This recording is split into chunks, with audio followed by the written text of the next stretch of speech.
And my question is, do you find that people can be effective in the analyze stage if they're not data scientists? And how do they learn that skill? Or what do you find?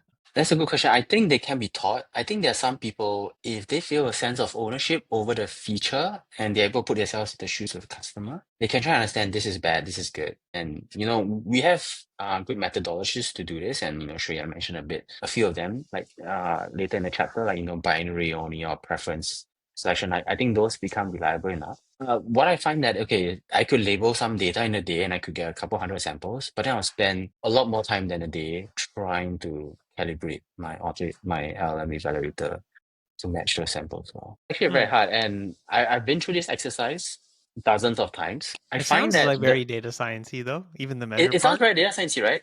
But I find that the analysis part, if you can put it in a spreadsheet and you can just tell people to say one or zero or left or right, you can actually decompose that. Yes, it takes a bit of time. It's a muscle that the team needs to learn. And it's a muscle also writing SOPs, writing evaluation annotation criteria is a muscle.